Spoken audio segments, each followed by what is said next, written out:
Congressional Advocacy Day for the 2023 International Religious Freedom Summit, and I'm one of two co-chairs who've been tasked with this great work of bringing communities together to advocate for each other on matters pertaining to religious persecution. Drew Bowling, who's somewhere here, I saw him earlier, there's Drew somewhere. He is a terrific partner who's been assisting me in a very, very busy day today. And we are gathered here on this Monday at a time when there's intense scrutiny and over terrible persecution that's affecting a number of communities. And the International Religious Freedom Summit, the third annual summit, will begin shortly tomorrow, actually beginning tonight. And many people from some 70 organizations have gathered really globally and domestically to be here from so many different faith communities. And we're here for one particular aim, which is advocating for religious freedom for everyone everywhere. But here on Capitol Hill, we feel there's an immense need to educate our members of Congress, both on the House and Senate, about developments affecting a number of communities. And we won't be able to feature all the communities tonight because there's so many communities that are suffering, but we remember them and we advocate for them. In fact, I'll say I'm very pleased to report that I received some of the tentative numbers, and our very able co-chairs of the summit, Dr. Katrina Manto-Sweat and Ambassador Sam Brownback, who will both be addressing us tonight, don't yet know these numbers, but I'll kind of share them because they're kind of trickling in here in the late hour. But we have cleared 200 meetings in Congress in about 8 hours. So, and that itself is, a meaningful statistic, but what's meaningful about it is not so much the number of meetings. What's meaningful about it is the manner in which this coalition has come together.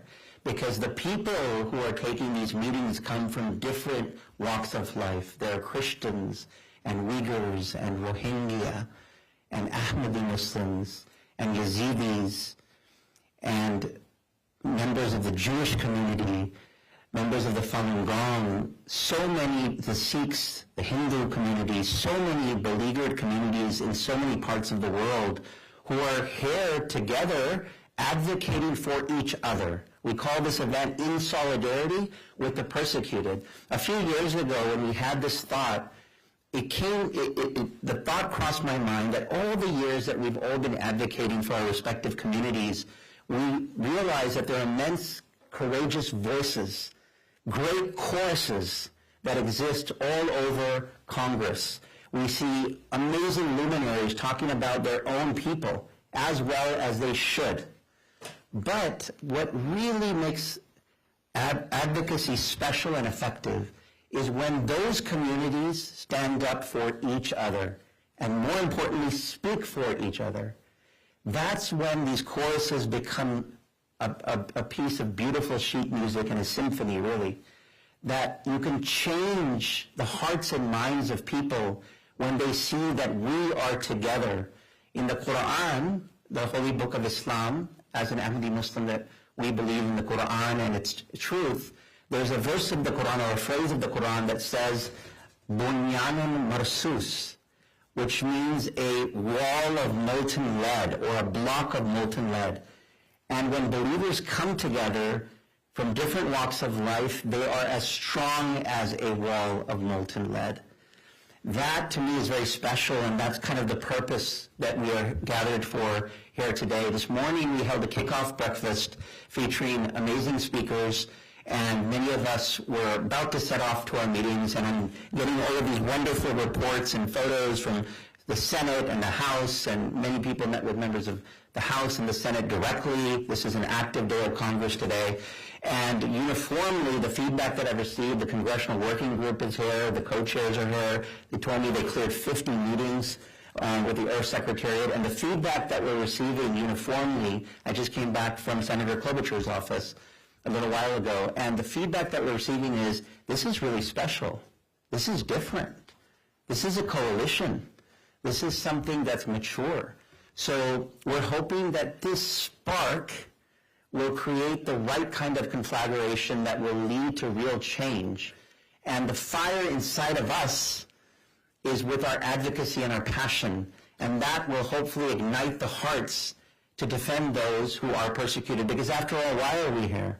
We're here for those prisoners of conscience who are in jail right now only because they believe in their own faith. Wherever that may be, in a dark prison cell, corners of the world we can't comprehend, maybe some sleeping right now at this hour, not knowing whether they'll be alive or dead the next day. Why? Because they're a Christian? Because they're a Uyghur Muslim? Because they're a member of the Yazidi community? That's all? That's the crime? This is wrong in 2023. And this summit and what we're doing here today is attempting to change that. So to that end, I want to start off by inviting one of our two co-chairs for the summit, Dr. Katrina Lantos-Sweat, to share some remarks. Most of you know Dr. Katrina Lantos-Sweat, the daughter of the late Tom Lantos, Congressman Tom Lantos, from whom the Tom Lantos Human Rights Commission in this very body is named after, who is a stalwart advocate for human rights. But Katrina is really a luminary in this space. She teaches at Tufts. She runs a wonderful foundation, the Tom Lantos Foundation for Human Rights and Justice. And I ask her to kick us off with some remarks.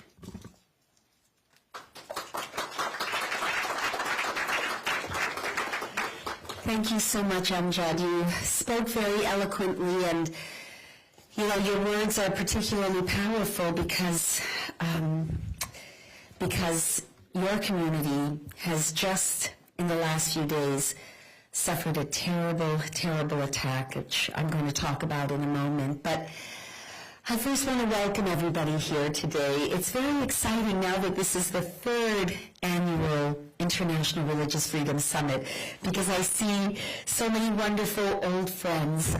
Some of them are young, but they are old friends to me now, and of course so many new faces. And it gives me a sense of hope and encouragement that this movement that we are building has real momentum behind it. And one of the people, more than any other, who has done an extraordinary amount to build that momentum has been none other than my dear friend Amjad Khan, who has really been an incredible force, not only because he's a great organizer and he has really fantastic ideas about how to bring people together, but Amjad himself embodies the very essence of what we try to be about: deep respect for the convictions and faith and beliefs of all, and a willingness to put himself on the line for others. And he really inaugurated this whole idea of standing in solidarity and speaking, not just standing up, but speaking on behalf of communities other than your own. So I want to thank you, Amjad, for being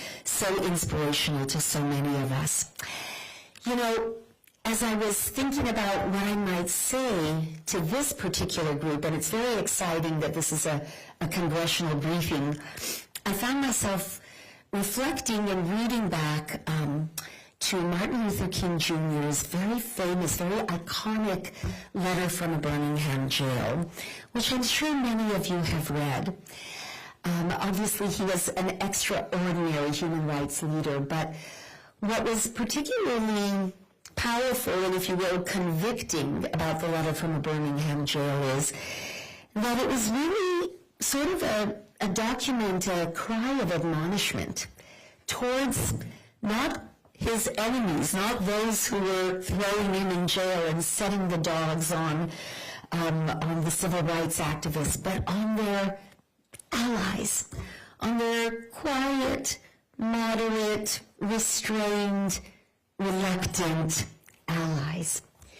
And in that very powerful letter, parts of which have become kind of iconic in sort of the lexicon of the civil rights movement and the broader human rights movement, he tries to lovingly reprove them for an unwillingness to do exactly what you are asking us to do, Amjad, and what those of us here today feel in our hearts we are called to do. And that is not simply to offer from the safe distance, from a convenient remove, sort of our well wishes and hey, good luck, all the best. We hope everything works out. But to step forward, to stand alongside, to go into the breach, and yes, sometimes to put our own comfort, our own security, our own ease at risk. One of the things, and I love this because it echoes things my father used to tell me when he was doing his human rights work, but one of the very famous quotes from that letter, and I encourage you all to read it, he said, Martin Luther King Jr. said, "Injustice anywhere is a threat to justice everywhere. We are caught in an inescapable network of mutuality, tied in a single garment of destiny. Whatever affects one directly affects all indirectly." And I hear in those powerful words, or I hear in our motto, religious freedom for everyone, everywhere, all the time, an echo of what it was he was trying to teach us. I think this profound insight makes us realize that we can't in good conscience seek to protect our own communities, to fight for the rights of our own people. I'm the daughter of Jewish Holocaust survivors, so anti-Semitism, Holocaust denial is always so important to me. You know, I've got my antenna tuned as my friends in the Ahmadiyya community have their antenna tuned, and in the Armenian community and in the Uyghur community, our antenna are tuned to the wrongs and the depredations being inflicted on our own people. But that isn't enough. We have to understand that if we do not advocate for others who suffer as our own people suffer, then we are really failing in our duty. You know, as we gather today on a beautiful day in a beautiful, august venue, just in the past days, literally in the past days, people of faith, various faiths, have been facing horrific persecution and danger. And I do want to begin with what happened to members of the Ahmadiyya community in Burkina Faso first. It's particularly chilling because 10 faithful Ahmadiyya men were dragged from their place of worship. And in an act that is much more chilling and much more terrifying, and I'm sure intended to be so, than even a terrorist bomb that is thrown into a building and goes off and many people are injured and killed. These brave and faithful men were dragged out and one by one threatened to deny their faith. And they wouldn't, and one by one, in front of their families, in front of their fellow believers, they were murdered in cold blood. And you know, it's horrifying and it's also incredibly inspiring. Those 10 men have become martyrs. And we, of course, find each of ourselves asking the question, would I have that kind of integrity? Would I have that integrity to say no? In the end, the integrity of my soul means more than my life, and I will not turn my back on it. I don't know what the answer is. You know, we all hope we would have that kind of courage, but we darn well better have the courage to do something for that community and to show that we will not let this outrage go unpunished. Other examples, in Nigeria, in just the past 2 years, over 6,000 Christians have been murdered for their faith and thousands more kidnapped. In China, which just based on sheer numbers is the world's greatest abuser and crusher of conscience rights in the world, we know that an ongoing genocide is taking place against an entire community, a whole community of people. I see friends of mine from the Uyghur community, again, their bravery, their courage, I admire it so much. But, you know, that's not good enough to admire their courage, to commend it. We have got to find ways to take our own leaders lovingly by the throat and shake them a little bit and say, more needs to be done. We have tools, we have leverage, we do have some power, and we are not exercising it. We cannot be quiet in this fight. And now this is a concern of mine because it has gotten so little attention in the broader media. But in the contested region of Nagorno-Karabakh, probably some of you are saying, oh, I've heard of it, I know about that a little bit. But what you may not know, because it has gotten very little attention and coverage, is that there is an enclave of Armenian Christians that is being ethnically cleansed. They are being cut off from access to food, to medicine, to anything by the government of Azerbaijan. This is a huge unfolding crisis that is largely ignored. And maybe for some of you here today, my mentioning of it might be the first time you've heard of that. So the need is very great. It is very real. It is very pressing. And today's event is not only going to educate us through briefings on various communities and what they are dealing with, but it is hopefully going to light a fire under us, not to be among those that the Reverend Martin Luther King Jr. had to reprimand. At one point he said, the shallow support of our friends is more painful than the out-and-out enmity of those who hate us. We must do better. And I'm going to close with a story because I love stories. And I think they help us to remember what it is we should be about. This morning when I spoke at the breakfast, I talked about Cyrus the Great, who was a very powerful leader who issued what many believe to have been the first charter of human rights in human history, 500 years BC. And it's the Cyrus Cylinder, and I invite you to look it up on your own.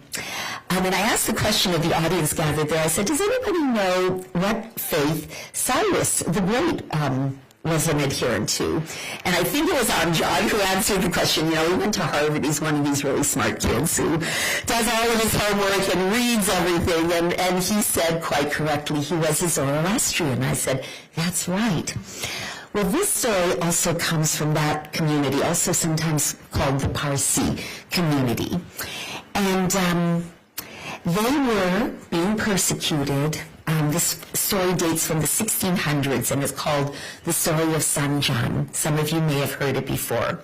And the Parsi community was fleeing from persecution by Muslim invaders of Persia many centuries earlier. They had come to Gujarat in western India. And there are two versions of the story recounting their arrival in Gujarat. In one version, they arrive to the borders, and the king sends them a jar of milk filled to the brim. And the point of sending that is to say, there's no room for you here. Don't come. We don't have any place for you in our lands. What they did was, they took a spoonful of sugar and poured it into the jar of milk and sent it back to the king. And by that, they intended to say, we can fit in and become part of this place, and we will sweeten it. We will make it better. The other version of the story, and I like both of them, has them dropping a gold ring into the jar of milk. Again, not enough to displace it, not enough to cause it to overflow and the milk to be lost. And the point of that response to the king was to suggest that while this community, yes, would retain their identity, they would remain that golden circle in the jar of milk, that they would enrich and bring strength and wealth and better things to the land if they would be accepted. I love these stories because, both versions, because they remind us that when we stand up for some community, some group who we could easily think of as the other, as unwelcome, not part of us, our community is sweetened. Our community is strengthened and enriched in so many ways. And it is that spirit of recognizing and valuing and cherishing what it is we bring to each other. Lord Rabbi Jonathan Sacks of England, he was the chief rabbi there, such a brilliant, insightful man, passed away not too long ago. But he said something, and we're doing it from memory, so forgive me if it's not perfect, but the gist of it was that when I bring what only I can bring to my community, to my country, to my nation and my world, and do so by being authentically me, I strengthen others to also bring what only they can bring.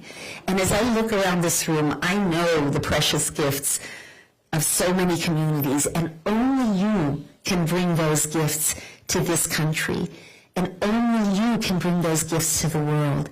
And we each have a duty to try and fight for a world where we all can bring our gifts. Thank you so much. Thank you, Dr. Katrina Manta-Sweat, for those words. Always inspiring to have you speak and advocate for so many. I would now like to invite former Ambassador at Large for International Religious Freedom, Sam Brownback, who's one of the co-chairs, of course, as everyone knows, of the Religious Freedom Summit. Ambassador? Thank you, Amjad. Appreciate it. Thank you, Amjad. Hi, everybody. Good to see you all late in the afternoon on a Monday afternoon. The room's a bit warm. If you want to take a nap, go ahead. It'll be just fine. You know, as I said, everybody needs a little break. Katrina does such a beautiful job of speaking. I just want to draw this to a real blunt point. Amjad and I were talking not 2 weeks ago, and 8 Ahmadis were killed in Burkina Faso. 9 Ahmadi Muslims were killed in Burkina Faso for not renouncing their faith, each cornered, given a chance to live. If they would renounce their faith, they wouldn't do it, and killed in front of everybody else. A priest in Nigeria was burnt alive in his home. I want to say this was 10 days, 2 weeks ago, Nina, that took place. One of a number that this has happened to in recent times. And continues to happen and grow. And these are just a couple of things that have happened within the past couple of weeks, and that's why we fight, and that's why we're here. That we've really got to get this thing stopped, or you're going to see a continued whole bunch of these things happening. You've got 120,000, mostly Armenian Christians, getting strangled in Nagorno-Karabakh now. They're not strangled yet, but supplies are being cut off now that this is happening. And meanwhile, the rest of us everybody dithers a little bit, says, well, it's really not that people hate somebody else, or it's really this factor, or it's really that factor. At the end of the day, people are dying. And they're dying primarily because of their faith. It may not be the only factor, but I think in some cases, or in a lot of these cases, it is the only factor. It's the motivating factor that caused somebody else out of just a pure level of hate to say, I will kill you, and does it. You got West Africa, the whole place could go up into a fire now with what's taking place and what's shaping up in that entire region of the Sahel. This could be just a horrific situation, and the terrorist groups all know it. So they're all pouring financing into this region, pouring hatred into the region as well, because you got to change a population to get them to kill people. You prepare people for peace, and you prepare them for war, and they're preparing people for war. So it's on these really aren't people; they're vermin. They don't deserve to live, and this is being spewed, and this is happening. In 2023 in our world, and we live in a country, and we are in a place that can do something about it. Now, that doesn't mean we can do it tomorrow about it, but we've got to start doing it today. And we can do these things. And it just always, whenever I hear any of these stories, it just gets me at the gut level that we've got to step up the efforts more. Folks, and all of you are working hard at this. I'm not saying none of you aren't. But we've got to either work better. We've got to elevate the topic. We've got to get it to be a major foreign policy issue for not just the United States, but it needs to be for us, but for a lot of different countries, particularly the Western countries. We've got to confront these situations. We've got to call evil as it is, that this is evil. When somebody just wants to kill, is willing to kill somebody else simply because of their faith, that is evil. It is evil. And it's genocide. And we've seen a number of cases. Almost every genocide over the last 100 years is of a religious minority. I think I can think of one that wasn't. The rest are all of religious minorities. You just go, this person believes different than me, and they don't deserve to live. And I'm going to kill them. Or I'm going to motivate enough people to kill them. So that's why we've just got to step up our advocacy more, and we've got to get pointed about it. Almost every social movement that's ever successful, you got to show the face of things to people. You got to put it right in their face. You got to see it. You got to smell it, taste it. And then they kind of, okay, maybe we really need to do something. And I think that's what we've got to do. That's our task. We can do it. We have to do it. We don't do it, nobody's going to get it done. So I really appreciate you being here today. And this is a great task that you're about, and we are going to be successful. Just we've got to lean in. God bless you all. Thanks, Andrew. Thank you, Ambassador. Before you came in, I revealed that we hit over 200 offices in 8 hours today. So we're doing our part slowly but surely, and we need a lot more, but hopefully we get there. The program today is interesting, and we have some amazing people who are working in this space, and we wanted to have a few faith communities talk a little bit for 3 to 5 minutes, just an update about what's happening to the particular communities for which they're advocating. And we're going to begin this afternoon with the Rohingya Muslim community. And we're very delighted to be joined by Patrick Greenswald, who's a policy analyst for the U.S. Commission on International Religious Freedom. He focuses on Southeast Asia, primarily Burma, Laos, Indonesia, and Malaysia. And as we know, there's a genocide against the Rohingya Muslim community, a community that all of us should be advocating for as well. So I invite Patrick to share his remarks. All right, thank you. And thank you for this opportunity to speak alongside a very distinguished set of religious freedom advocates and leaders. My name is Patrick Greenwald. I'm a policy analyst at the U.S. Commission on International Religious Freedom. This is also known as USERF. We're a legislative agency tasked with monitoring conditions of freedom of religion and belief internationally to make recommendations to the U.S. government on how to incorporate a human rights perspective on religious freedom in our U.S. foreign policy. I'd like to start by just plugging that the subject we're talking about here, we'll talk a little more at length in our February 8th hearing on Burma. USERF has been concerned with the conditions of FORB in Burma since the beginning of our commission in 1999. A core component of our concern has been for the conditions of the predominantly Muslim Rohingya people native to Rakhine State in Burma. This population has long been singled out for their ethnic identity, but also their religious identity as a Muslim majority population in a Buddhist, predominantly Muslim population in a Buddhist majority country. We consider them really a case study for what happens when religious freedom violations are ignored and enabled to the point where genocide can occur.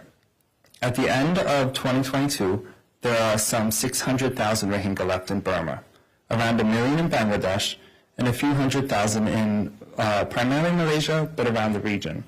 During 2022, the UN reported that some 3,500 Rohingya have attempted sea crossings throughout the region. Human trafficking remains a concern for the community, and women are particularly vulnerable. In November 2022, I was part of a USERF delegation that visited various Rohingya groups in Cox's Bazar.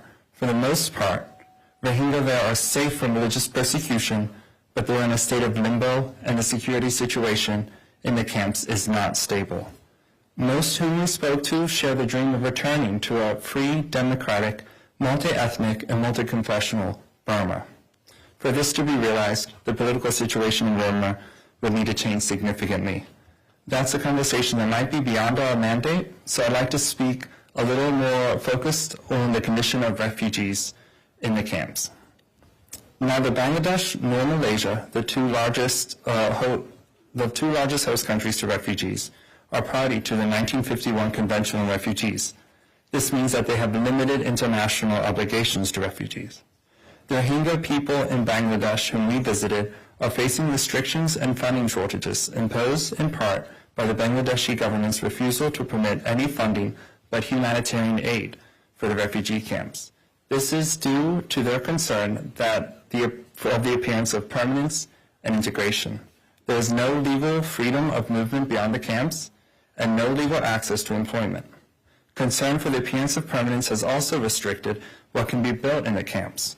Construction of sturdy structures using concrete, whether for homes or schools, is significantly restricted, and structures cannot be higher than 1 story. The government of Bangladesh, to its credit, has recently permitted a livelihood and skills training program for Rohingya youth and adults. The government has also enabled the establishment of a Burmese curriculum for Rohingya children, who constitute some 52% of the over 1 million Rohingya in the camps. This leads to what USURF recommends to the U.S. government. Both of these initiatives are important and deserve international support. However, they can only be funded by humanitarian aid. For the international organizations operating in the camps, there's a critical need for funds to scale up these initiatives to reach the majority of the population. USURF consistently recommends to the U.S. government, therefore, to find creative ways to fund these initiatives and to coordinate with the international community so as to partner with our friends in the Bangladeshi government. And finally, USURF continues to advocate that the U.S. government pursue its policy of resettlement in an effort to share the burden costs in providing for this refugee community. Thank you so much.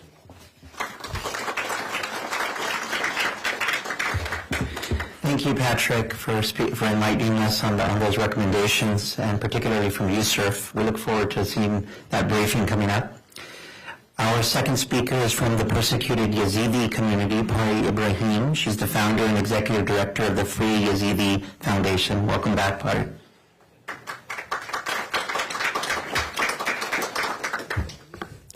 Thank you very much, and thank you all allies and supporters of our community, but also from all the other communities who are here today. It is unfortunate that we need a summit like this to show that religious freedom is not a given. And it saddens me that almost 9 years ago, there was the Yazidi genocide, where the Islamic State came and targeted the Yazidi community because of who they are, because of their religion. And it's unfortunate for me and many others to see that these genocides against people are still happening till today. As I said, 9 years onward, our people are in the hundreds of thousands still displaced in internally displaced people camps. Some try to leave as refugees, a dangerous road to go for new hope, new future. But many in the IDP camps have lost hope and the will to live. Suicide rates among the younger generation are up. Unemployment is above 80%. Our people are still afraid, and nobody can guarantee their safety or security if they go back to Sinjar, where all of this happened. Turkey has created instability in Iraq and Syria. So till today, our people are unable to go back to where they came from, and that's why they live in displacement settings. When you look at justice and accountability, there's a lot of support from the U.S. government to try to find the perpetrators who did this to our people. But we only see glimmers of justice, and there's no coherent justice framework. We see some cases here or there, and that's all. But we're talking about a genocide of a big terrorist organization. We're talking about enslavement, slave trade, murder, rape. People were slave traded. Yazidi women were kidnapped and sold as sex slaves in markets in Iraq and Syria. if we look away today, then the next atrocity happens tomorrow. Over the last many years, we've tried to get support and funding for civil society organizations who directly support the people. I'm hopeful that governments, organizations still continue with that because we do see change. We are making our own community stronger. We're teaching them different things. We're teaching them to see the warning signs, to not accept when someone says, "Oh, you're a Yazidi." What does that mean? What have you learned at home about me being a Yazidi? Because obviously you're amazed that I look very different from what you've been taught at home. And those are the root causes of the genocide. But my people really try to survive every single day. So this is not a big deal. This is just once again something that's been said. But I've said many times and over the years, and especially this platform that's been given to us over the last few years, the root causes that created the genocide against the Yazidis, the Christians, other ethnic and religious minorities in Iraq, they've never been solved. People still do not eat the food of my people because they are Yazidis. That is unacceptable. Why are we not changing these ideas of people? Why are we not changing what they've been taught for many years? And that's what we're trying to do. We started a bakery to help make sure that people understand everyone is able to make a bakery, and you should just try the food of other people and accept each other through eating food, eating bread together. And that's why I say it's so important to help civil society, to give them a voice so that they can tell you what needs to change. What needs to change is that we can provide safety and security to people who do not believe in it anymore. Because otherwise, they will knock on your doors to come to different countries where safety is guaranteed. Once again, I want to thank all the allies and supporters of my people, but I stand in solidarity with all the communities who suffer until today. Thank you. Thank you, Pari. Very powerful words. I now invite Zubaria Shamseddin, the Chinese outreach coordinator for the Uyghur Human Rights Project, to talk about the persecuted Uyghur Muslim community.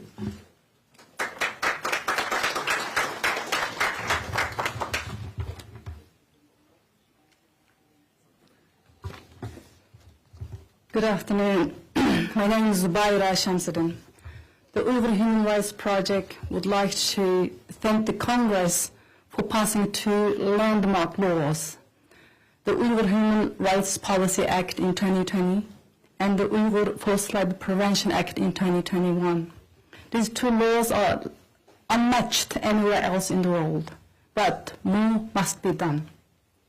The horrific situation of Uyghurs in East Turkestan is considered an ongoing atrocity crimes under international law. In 2021, the State Department determined these crimes to be crimes against humanity and an ongoing genocide. This is a quote from a Chinese official about how to crush the Uyghur people. In quote, break their lineage, break their roots, break their connections, and break their origins. Completely shovel up the roots of two-faced people, dig them out, and will to fight these two-faced people until the end. Quote close. There are 48 reasons to place Uyghurs in concentration camps. Any religious expression, like growing a beard, wearing a headscarf, praying at home, or fasting during the Ramadan. It can be attending a traditional wedding or praying at a funeral, and more. In reality, just being Uyghur is enough to be taken away into a camp. I think everyone knows that the government has rounded up and estimated 2 to 3 million Uyghurs into mass internment camps since 2016. There are unknown numbers of death in custody. New reporting confirms that many people are being detained for a second or third time. Outside camps, there's 24/7 high-tech surveillance, modern-day slavery in Chinese factories, dislocation, forced sterilization, family separation, and forced assimilation. For example, this recent report from the Uyghur Human Rights Project about forced marriage, you can access through online. UHRP has documented the atrocities since 2004, including my brother Abdurazak Shamsuddin's case, this is my brother, Abdurazak Shamsuddin.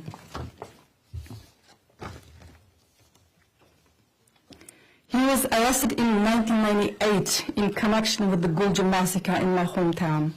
It's been 25th year this year, 2023. He's still in prison. In April 1998, my nephew was shot dead while he was gathering with his friends during the month of Ramadan for a special prayer. He was only 22 years old at the time. His crime was he was a student who studied religion in Egypt. In 1998, my 24-year-old cousin Abdul Abdurrashid was sentenced to death. My sister and cousins attended trial. 20 young Uyghurs were sentenced to death in an open trial and paraded in the back of open truck through the streets, then shot in the head in front of an assembling crowd. My sister witnessed this cruelty and became speechless. After the killing, Chinese police came to my uncle's house and forced him to pay for the cost of the bullet used to shoot my cousin.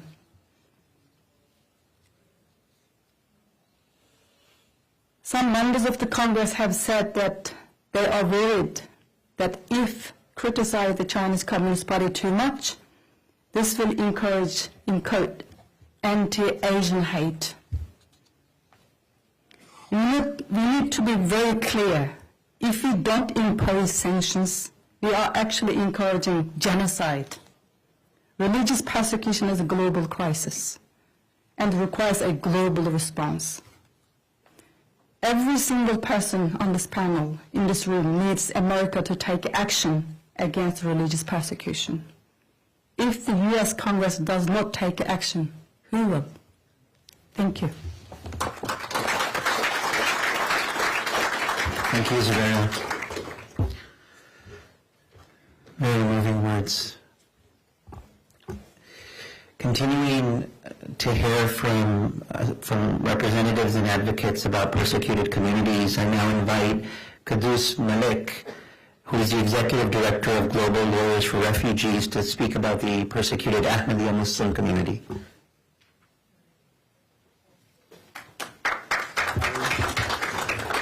Hi everybody, it's great to be here, and it's chilling to hear all these accounts. I really like the story that Katrina shared with us about the pot of milk and the gold ring in it, and I think that it applies to the Ahmadiyya Muslim community very much. This community built Pakistan brick by brick. It stood with the founders of Pakistan when nobody was willing to stand with them. And after independence, they continued to play that role. And even today, I see a lot of fellow Pakistani Ahmadis there, and their heart still bleeds for Pakistan. And sometimes people have asked us that, after what Pakistan does to you, where do you continue to fight this love for this country and for these people? And the answer is based in the principles of Islam and the principles of who we are. There are so many different, the best analogy that I can think of is that it's almost like an anaconda that is squeezing the Ahmadiyya community worldwide, and every time they exhale, it tightened this grip.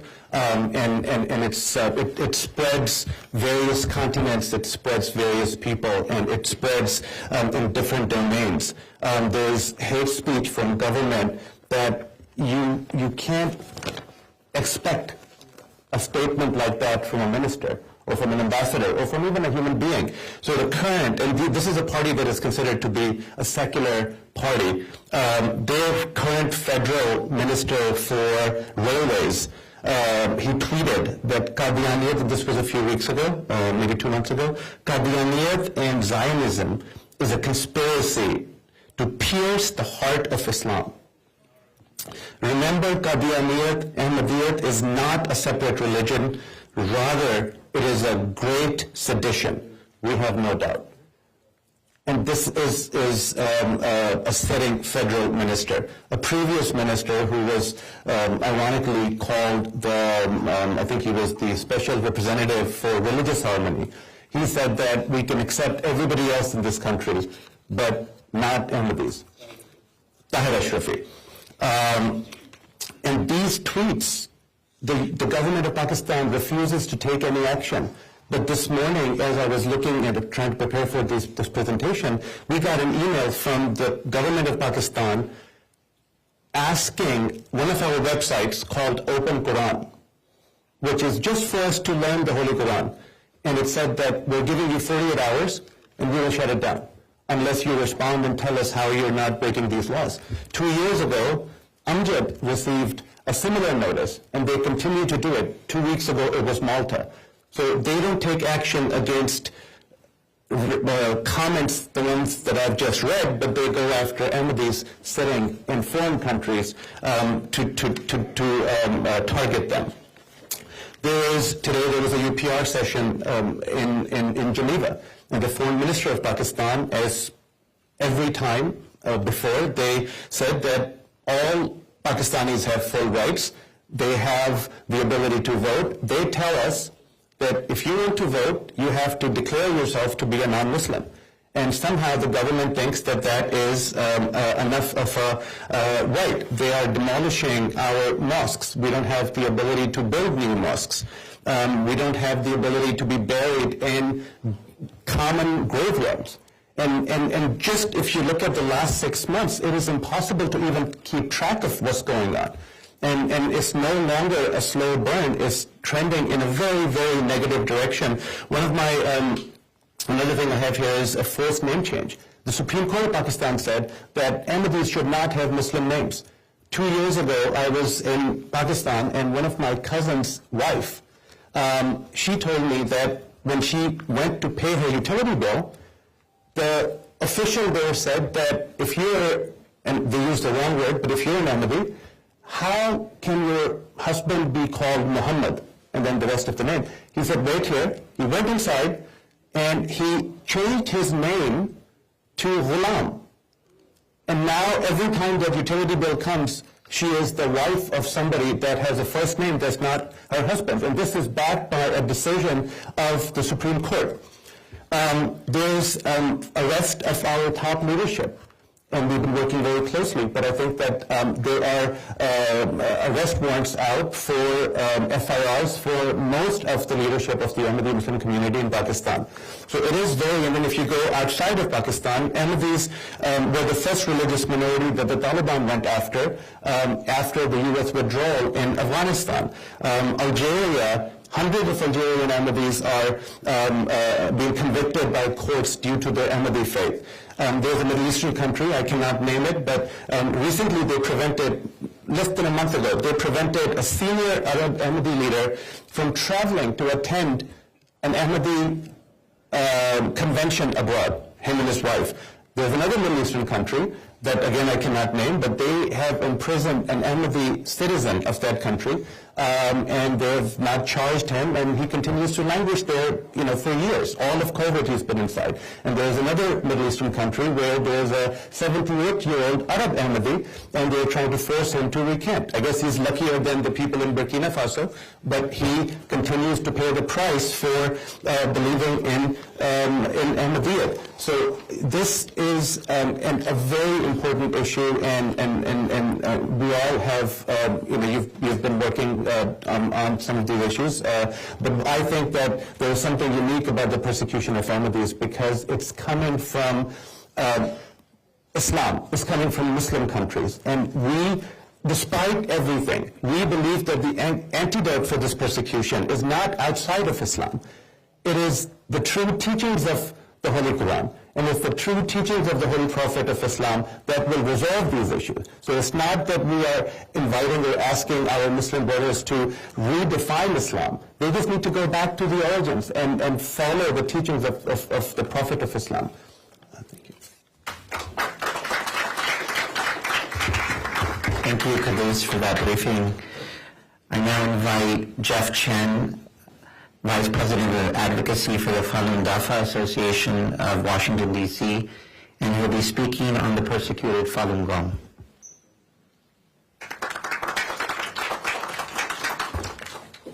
Thank you so much for this great opportunity. Falun Gong is a spiritual discipline of a Buddha school based upon principles of truthfulness, compassion, and tolerance. It's also known as a Falun Dafa.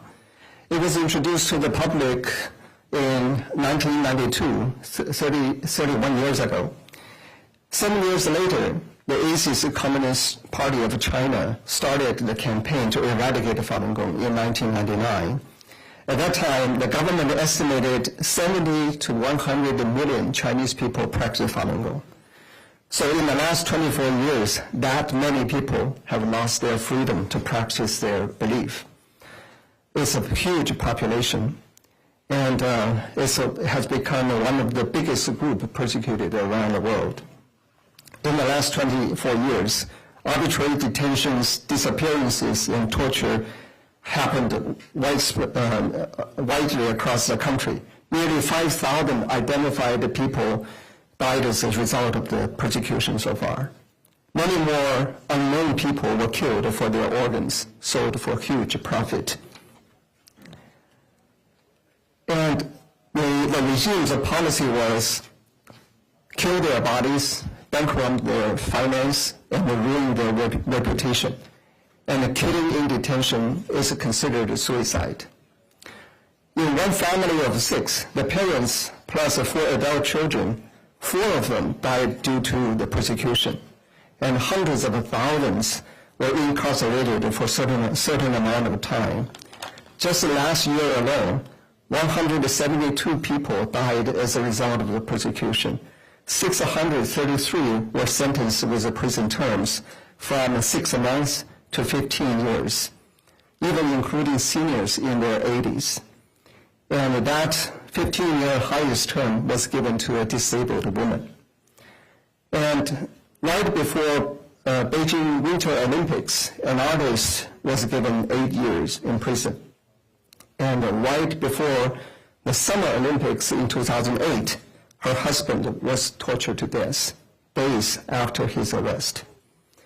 And last year, one woman died 2 hours after her arrest, and another died 14 hours after. And I really like what Katrina quoted, what directly affects somebody really affects others indirectly. And I can give you noticeable cases. In fact, the victims are not just the persecuted Falun Gong practitioners, but actually everybody in China. To persecute millions of Falun Gong practitioners, sending them to prisons or labor camps, or expelling them from jobs or schools, the legal system had to be bent. And the morally corrupt people were placed in leadership positions. In the last 24 years, we've seen the overall morality in China declined tremendously. Then all Chinese suffer. We can see all kinds of fake goods circulate in the market, including poisoned food, fake vaccines, and even babies' formulas containing chemicals. And the social justice is everywhere. Teachers can be bribed, lawyers can be bribed, police officers, doctors, all can be bribed. And in the last 3-year pandemic, we have witnessed how CCP has been treating people's lives. Not just the people in China, but also people around the world. 3 years ago, when coronavirus originated in Wuhan, the CCP locked down the whole city, but let international travelers travel to everywhere around the world, spreading the virus. And when people's homes can be ransacked for their faith in China, when people are killed for their organs, then most of the Chinese turn their blind eyes to all these. To most of the Chinese, fair trade and intellectual property rights would be simply a laughingstock. Thus, countries like the U.S. suffer greatly, indirectly. Once the religious freedom is restored in China, and as a morality is restored, many social problems in China and the trade issues facing us today can probably be resolved much more easily. We continue to call upon you as a government and international community to take actions, effective actions, to stop CCP's atrocity. And Secretary Blinken is going to visit China next week, so we definitely hope he can raise Falun Gong issue with the CCP leadership. Thank you all very much.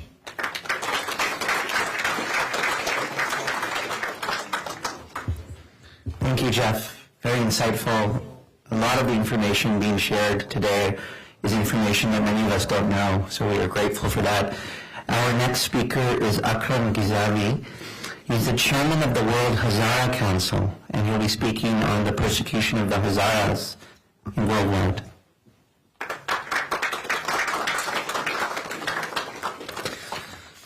Thank you very much. Almost all the speakers were in good standing as far as time is concerned, and I hope that I will be in that frame. Thank you very much, Amjad Khan, for inviting me to this gathering. I appreciate it greatly. Thank you all for having this gathering because it gives an opportunity for people like me and for people of other faiths and other communities that are being oppressed or persecuted around the world to give information about the plight of their people, to share information with all those others who have the same experience. I got from the lady the information or the idea that we should stick together because we have more or less a common destiny. It would be foolish when our oppressors are friendly, when they cooperate with each other, and we, the victims, don't understand each other or don't get together with each other or don't share experiences with each other.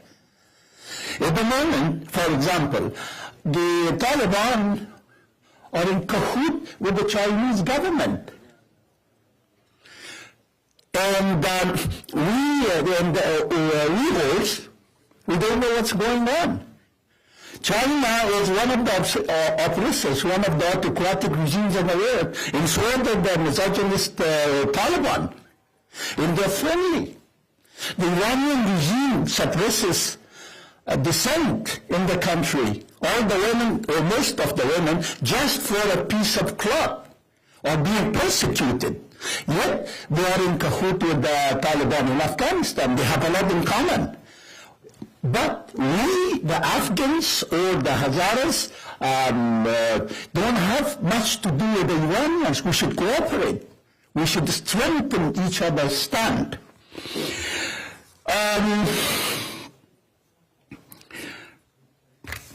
So I said I'll try to be as much concise as I can. The Hazaras are Turkic Mongolian people living in Afghanistan for a long, long time, and a lot of historians believe that they are the main inhabitants of the country. We have our faith or our religion is Shia, Some of us are Sunnis and some others are Ismailis.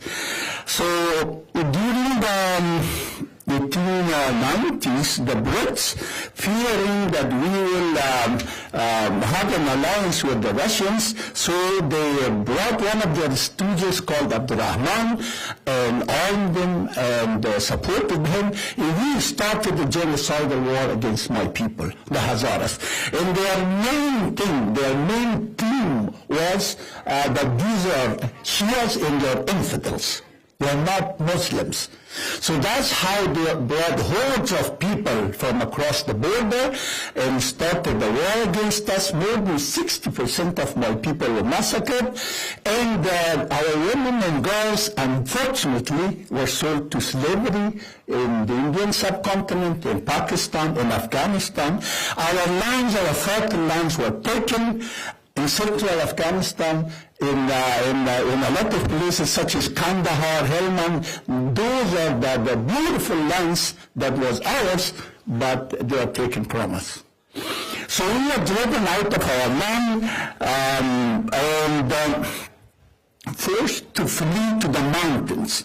And yearly, hordes of Pashtun nomads come, and they have these decrees from the 1890s to pasture, to our pastures, and they graze and they live, and on the way they plunder our livelihoods and our fields.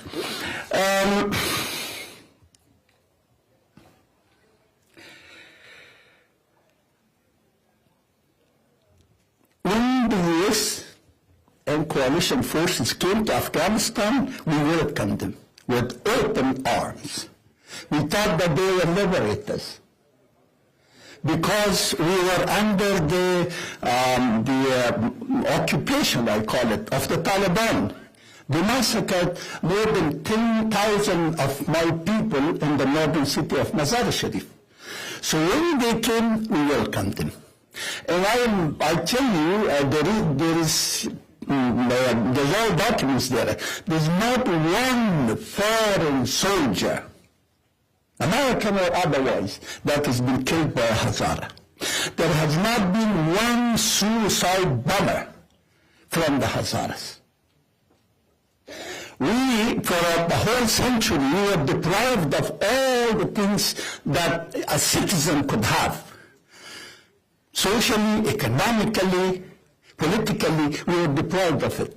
We had no education. But once we got the opportunity during the 20 years, we built universities of our own, schools of our own, hospitals of our own. And we have, at the moment, per capita, the highest number of educated women among us. And this is disliked by the Taliban because they are misogynist. They don't like women at all, and worst of all, they don't like educated women and a Hazara educated woman. So, when the U.S. decided to get out of Afghanistan, it was their policy, it was their interest, okay, but it was not timely. It shouldn't have been done at this time.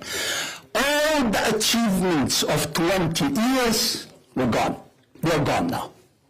So the women of Afghanistan mostly, and our women in particular, cannot go to schools, cannot go to universities, cannot go to work, cannot get out of the house. Just 3-4 days ago, they said if a woman is caught outside the house without a veil, she could be killed, and nobody can question. Can you imagine a society where half of the population are deprived of every right, even the right of getting out of their houses, or the right of work, or the right of education? But that is what we are faced with. Now, who's responsible for this? I don't want to name names, you all know. But certain forces, certain powers should have acted responsibly. They left us to the wolves. They left the slaughterhouse behind them. All honestly, wholeheartedly support the lives of the American soldiers. But the Afghans, the Hazaras, are also human beings. They're being killed daily. They're being tortured daily. They're being kidnapped and raped. And nobody cares. Nobody says anything.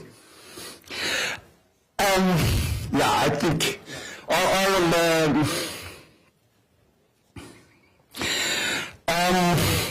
I shouldn't talk about the Taliban, you know all. So in the end, I make 3 points.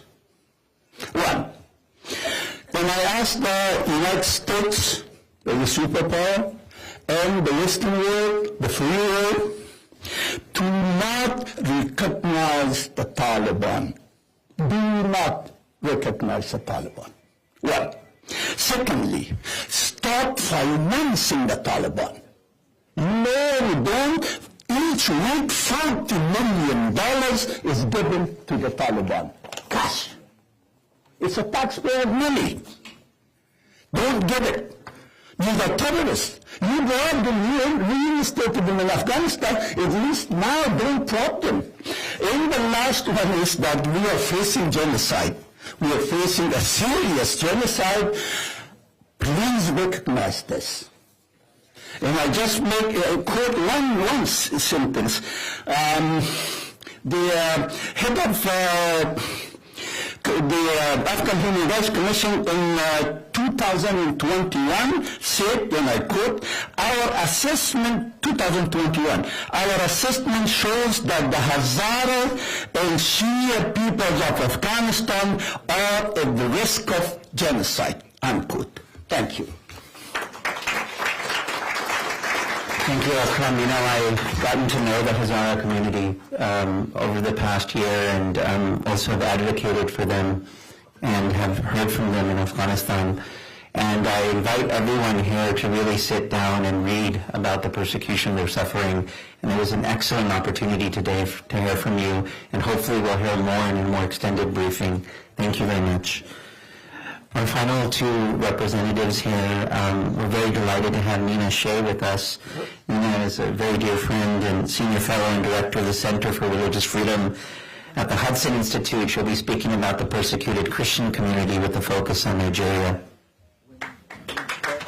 Thank you, Amjad. Thank you, everyone, and congratulations again to Ambassador Sam Brownback and Dr. Katrina Lanta-Sweat. It is an extraordinary coalition, and as I sat here listening to my co-panelists, whom I'm so honored to join, I think of how many countries we would not be able to having this discussion this afternoon or the summit. I've been tasked to talk about the persecution of Christians, and this is a global topic. The Open Doors says that 312 million Christians are suffering extreme or very high persecution today.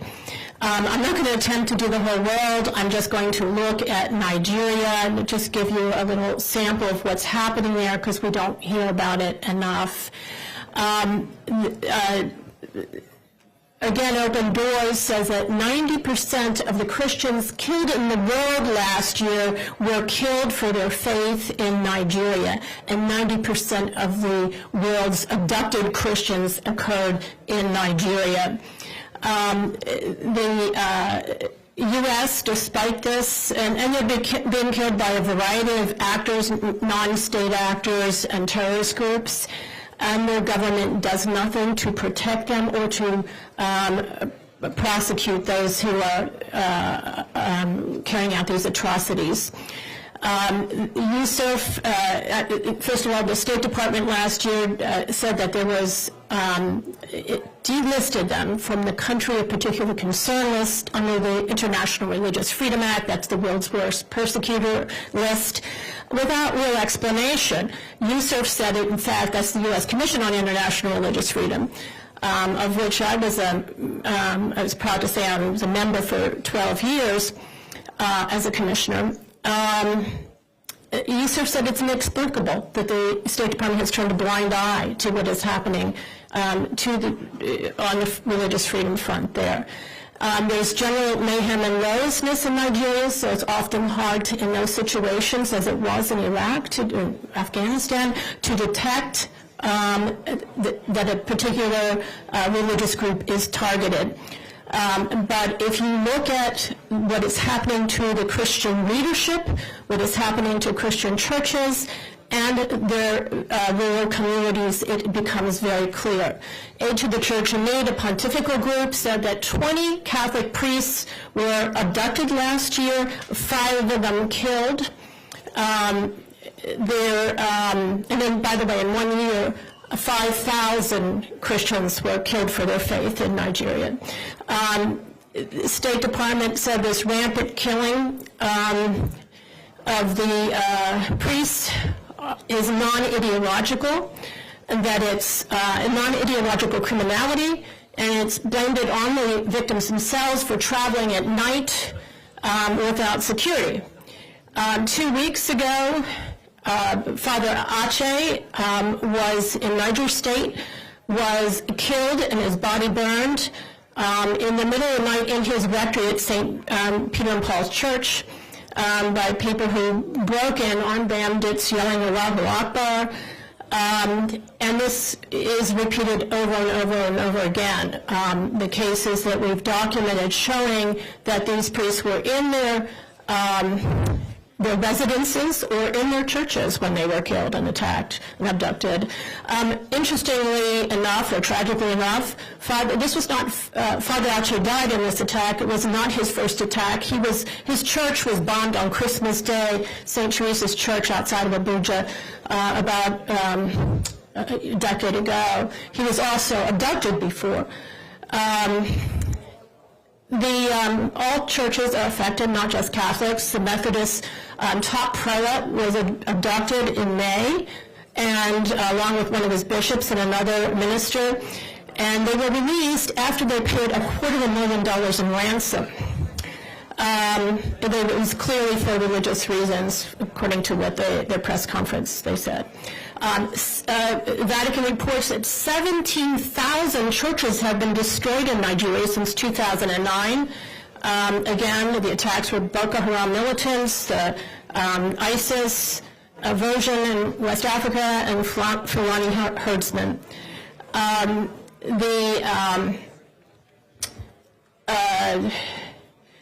For the first time in June, in southern Nigeria, most of these attacks, these atrocities are occurring in the center and the north of Nigeria. And there are 100 million Christians in Nigeria, but in those areas, they tend to be in minority areas. In the south, which is majority Christian, a church was attacked on Pentecost Sunday. 40 worshipers were massacred and scores more wounded. Again, there was no arrest, even though this took place in the city over a half-an-hour-long attack. There were arrests, but there have been no prosecutions or punishments.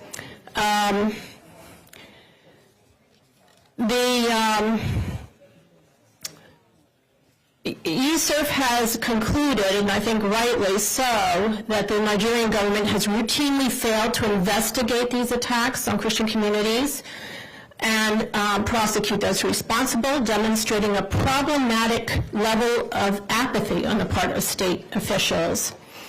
They've been attacking, all these different various non-state actors have been attacking entire villages, rural villages, and massacring, beheading, and so forth.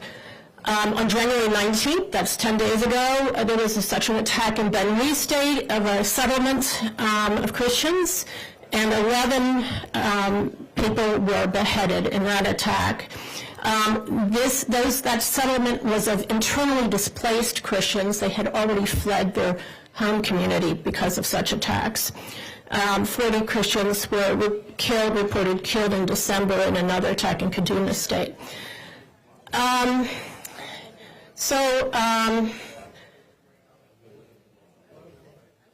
Let me just say that that there is a bill that is being considered now in Congress. I think a sense of Congress is needed when it becomes public. We're going to ask your support to get behind it, and the bill provides for putting Nigeria back on the list of countries of particular concern, and of also appointing a special envoy. This is really important because the United States State Department is obviously not getting the right information. Nigeria is the most populous country in Sub-Sahara. If it divides along religious ethnic lines, as it's becoming apparent, it will destabilize the entire region. And we heard about Burkina Faso earlier today. It's also being affected by spread of extremism. So over the course of my career and at Hudson Institute, where I am now, I have written about and advocated for all the groups on the panel today at one time or another, and I pledge I will continue to do so. Thank you very much. Thank you, Nina, and you indeed have done so for so many years. Really appreciate that. Here at the end, I would like to invite Eric Fussfield, who's the Director of Legislative Affairs at B'nai B'rith International, to speak on rising global anti-Semitism. Excuse me, I'm from Pakistan. Can I get 2-3 minutes for Pakistani Christian and Hindus if possible? Later. Well, I can't speak to that, but I would make a plea. The volume on the conversations at that end is proving a little bit distracting to the middle of the room. The program's almost over. If you could bear with us, I'd appreciate it, and others would, I think. I'm Rabbi Eric Fussfield of B'nai B'rith International. We are the oldest Jewish advocacy and social service organization, and I want to note, before I start talking about anti-Semitism, the passion that the previous speakers have spoken with is palpable. And this is a passion that I think should inspire outrage among all of us, but it should, more than that, it should inspire action. And so I think we should all take that to heart. 3 minutes is scarcely enough time to cover the world's oldest and most persistent social illness, which is anti-Semitism. But I will give an overview, and then I will give some action items for us to think about as we leave. Anti-Semitism is a global problem, and it's more and more in recent years it's become an American problem. We are used to thinking of it as something that was really reached a peak in Europe over the past 20 years. Well, now it's in our backyard. I'm talking about physical attacks on Jewish institutions and individuals. We've had shootings in synagogues in Pittsburgh and San Diego, other targets. And our hate crime, the FBI hate crimes data tell us that Jews are by far among religious groups the most targeted in this country in terms of hate crimes. But it's not just hate crimes. It's anti-Semitic tropes, anti-Semitic attitudes that are expressed in the public discourse, in social media and elsewhere. And this reflects a mainstreaming of classical anti-Semitic motifs that used to be taboo, but now they're becoming more and more acceptable. And when you have celebrities like Kanye West, for example, spouting anti-Semitic rhetoric, it takes on a certain level of acceptability unless people push back, and people have. But it also shows the extent to which young people are embracing these ideas. Unfortunately, anti-Semitism is growing among youth, and that is a big problem for the future. Holocaust denial and distortion is a common feature of anti-Semitism. We're seeing a lot of that in the public discourse. Anti-Israel hatred. And I want to be very clear about what I'm talking about. I'm not talking about criticism of policies, because Israel is a democratic country. Their citizens criticize their government's policies. It's sort of a national sport there. We do this here in America, of course, in European countries. This is all normal. That's not what I'm talking about. I'm talking about the demonization of Israel, the denial of Israel's right to exist, labeling Israel with the worst the worst allegation, apartheid, ethnic cleansing, things like that are aimed at relegating Israel to pariah status, to remove it from the international community and weaken it, ultimately leading toward its elimination. This is something we see certainly on social media quite a bit. We also see it at the United Nations, where anti-Israel hatred, the one-sided anti-Israel bias that we see at the UN, it's systemic. It's built into structures at the UN that perpetuate this. It's built into the annual ritual condemnations of Israel that are passed in New York and at the UN Human Rights Council in Geneva. Anti-Semitism is pervasive in a way that we see it on the far left, we see it on the far right, and we see it among radical extremist groups. And it is the obligation of all of us to fight it wherever we see it. And I want to be clear about this, because we have a way, and we have a divided electorate, and it's the job of our political parties to gain partisan advantage in public policy issues that we all wrestle about. But if you are on the center left and you see anti-Semitism on the far right, and you call it out, and you should.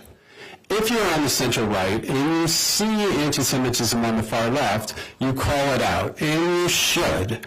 But what is really incumbent upon all of us is to call it out wherever we see it, even if it's not convenient for us politically or personally. We need to call it out. So I'm going to end with 4 policy recommendations. The first one is that we need help from Congress on. We have some congressional staffers here, and we also have many allies or potential allies here, and these are things that I hope we can come together on, join forces on. We have been campaigning for the administration to issue a regulation, a proposed regulation, that would codify principles that were contained in a 2019 White House executive order.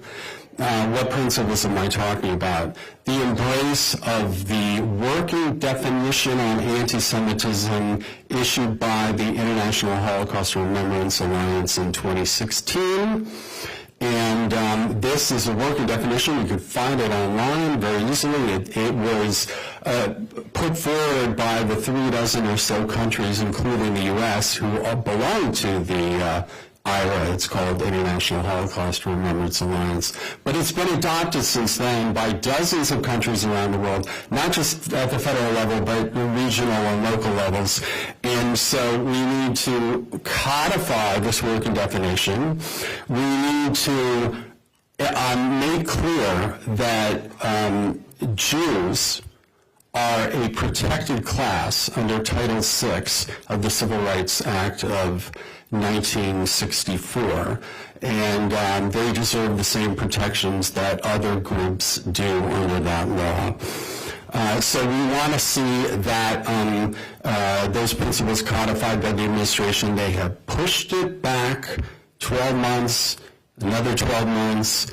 their failure to turn these executive order principles into law is hurting our community, and they need to take firm action, and Congress should push them in that direction. At the same time that we're struggling with that issue, FBI data, we've had a double whammy in the last 2 months, because we had the problem with the regulation, but also the problem with the realization that law enforcement authorities are underreporting anti-Semitism. The numbers of hate crimes are going down. Why? Because the problem is less? No. Because fewer law enforcement agencies are reporting on it. The percentage of law enforcement agencies reporting on anti-Semitic hate crimes is going down by 20%. We need Congress to push the administration to correct this problem. Two more.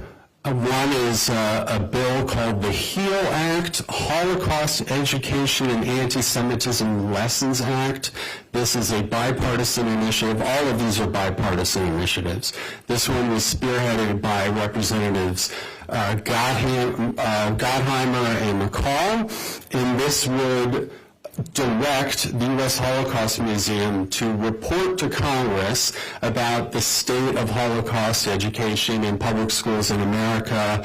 We need to, because of all the other indicators that I've laid out for you, we need to worry about what our youth are being taught, and they need to learn the lessons of history. Finally, with respect to anti-Semitism and anti-Israel hatred at the United Nations, the UN Human Rights Council has established a commission of inquiry on the West Bank, and this has all the earmarks of a travesty. It's going to be another festival of condemnation of Israel, and we need there is a bill called the COI Elimination Act that would defund that exercise in anti-Semitic, anti-Israel hatred.